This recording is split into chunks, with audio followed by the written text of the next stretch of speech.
Hey guys, I'm in the doctor's office of Dr. Brian Rubin. This guy's the man. Today we're going to look at my blood work, and I'm opening it all up to all of you to see what the keto diet has done for me.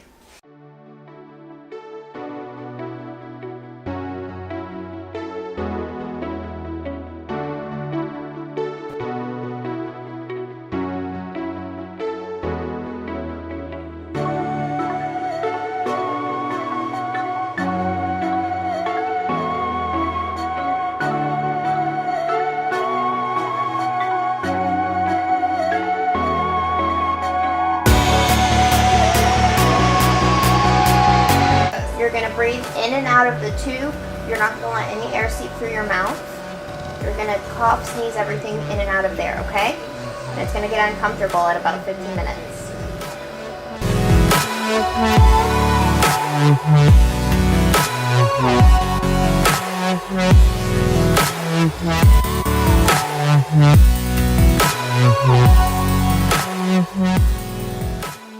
Let's do it, Doc. Well, how you been feeling the last month, first off? Really good. Yeah, my energy levels are up. I was talking to you about knee surgery. You're looking at a knee doctor, and the knee pain isn't 100% gone. I can run on it where I couldn't even hardly walk on it.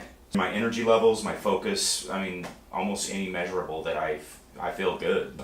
That's great. Yeah, number of times I hear not only people leaning out, but number of times that and certainly the energy gains, but the number of times that joint pains and muscle aches go away. Yeah. You know, from that less inflammation, from that less glycosylation, that Right. sugar toxicity.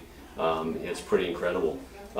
So yeah, let's look at some objective data here. We're going to start with your metabolic results, and then we'll get to your blood work next. This is that breathing test you did, that test metabolism and the amount of calories you burn. And so here we're going to look at the key thing we look at here is your resting energy expenditure. And this is the number of calories you burn if you were to lay in bed for 24 hours. And so right here, your resting energy expenditure is 2,434 calories. And so that's how much that's your metabolism. Wow. So that's if you were just to lay in bed, your body burns 2,400 calories. And so we like for people to eat their metabolism. And when you're trying to lean out, we like for you to eat around there. So eat kind of you're right at or just below your metabolism. So 2,000 to 2,500 which calories. is what 22 was my goal, but most days I don't even hit 2,000 calories. Okay, and we don't want you to drop too far below that zone. Okay. It is because you can start to reduce this number. So we like you to get pretty close to it. We do like to be in this zone here. Okay, good. So that's a really key zone, because definitely eating too less, your body learns to burn less and to hold on to calories. So that's a key zone for you right there. What is this one? So this is what we call it's our metabolic data. This is your percentage of calories that you're burning from sugar at rest versus your percentage of calories you're burning from fat. Now, most people at rest burn most of their calories from sugar. From sugar, yeah. Once we kind of switch to adopt more of a ketogenic lifestyle, as you can see, most of your calories while you're sitting around are coming from fat. So what does that mean? While you're sitting in the chair, while you're sleeping at night, you're burning more fat than sugar off your body, and you're burning it off your body. When we burn fat, we produce more energy than when we burn sugar. So what would someone's number be who is a regular, they eat carbs whenever and anything else? So where would they most of my people fat? who come off the street are 100, 70, 30. Most everybody's predominantly like literally sugar. zero from fat you've seen? Yeah, all the time. So those are my. I'll tell you, a lot of those are my people who come in.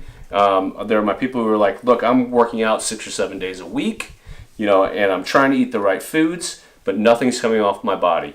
Those are usually my 100 and zeros. And so what I've noticed is the hardest areas for a guy, the love handles. Yeah. Mine are there, but they've gone down a lot. Yep. Is that just from the fat burn? That's exactly where it is. That's exactly what's that's happening. just because I'm eating, my body's eating away at that. Yeah. So that's really fabulous. That shows you that even while you're just sitting around, that's awesome. Your body's burning fat. And this kind of gives you that month-over-month comparison, here. And so, as we see, here we only see kind of what's interesting, 4 pounds of weight loss. We don't really care much about weight here, what we care about is fat and skeletal muscle mass.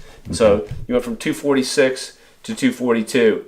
But when we look at it here is fat mass. When we look at your fat mass, you went from 84 pounds of fat on your body to 78 pounds of fat on your body. You know, so Wow. so you lost 6 pounds of fat, you know, right there, and your skeletal muscle mass actually went up. Lost fat and gained muscle, but it's exactly what we want to see. But I haven't even been in the gym, so. Right. So yeah, which is a great point. So that's even without being in the gym. So if you get in the gym, those things are even going to accelerate even farther. Right. And you know, and your water, and you gain a little bit of water because of that too. So again, all that's going to just continue to accelerate a little bit more in the gyms. All right, getting to your laboratory work here next. Starting here, fasting blood sugar less than 100. That's a good diabetes risk marker. So we like it less than 100. That's really good. Which, by the way, I was where before? You were high. You were over 100 before. Big difference. Yeah, Yep. Yeah, good. Kidney function looking perfect. Electrolytes all looking balanced. Liver functions all looking perfectly normal. So we're liking all those parameters. Here, these numbers you see a lot of red here. Mm-hmm. These really aren't too terrible. We still, but there is some work needed right here. One, total cholesterol a little bit high, but really what we really focus more is these three numbers right here. Triglycerides, I like that less than 150. You just barely above that. That usually is a measure of free sugar in your diet. That being said, you know, we know on keto your free sugar is low, and so that probably means that that there is some kind of hereditary component to that number, and so we probably have to take that next step and lower it further. And so really what the best thing to do, instead of being on some fancy medicine for it, is adding some fish oil into our diet, because you're just right above that upper edge. Your good cholesterol is low and your bad cholesterol is high. You know, that's not the ideal combination. Again, with the way your diet's constructed now, it should be favorable for your lipid panel. And if it's not quite there, again, I would probably be on something natural to help that. Something natural like niacin or vitamin B3 that helps that. Okay, and am I maybe eating too much of the wrong fats, and that affects that, or does that matter? Yes and no. What I tend to see is the first month that people are on keto, I do see that LDL go up. But after that, our body does level out, and it levels out for two reasons. One, because our body does adjust, and we do tend to produce a little more good cholesterol out of it, over it. But two, I think it also does adjust because I think people do tend to clean up their version of keto over time. People do initially think it's fun to eat all the bacon they want to eat, and but over time they're like, you know what? Yeah, some salmon and olive oil, you know, sounds pretty darn tasty. And so so I do like people to gravitate towards the cleaner versions of keto over time. And that being said, can you occasionally have, you know, a rack of bacon on a Saturday? For sure. But yeah, as we progress over time, doing what we can to raise this good cholesterol, you know, with those with those fish and olive oils and good nuts and seeds, really help lower overall cardio. Number two determinant is going to be exercise too. You do a high intensity interval training, you're going to boost that number up. High sensitive CRP, that's a fabulous number there. So that's the if we look, way more important than cholesterol in determining heart disease risk is highly sensitive CRP. That's a marker for the amount of inflammation in our body. When that number is above 3.0, that's a high risk factor for heart disease. In fact, it's the largest, I think, independent risk factor from a blood level of heart disease. You're not only are you less than 3, you're certainly less than 1.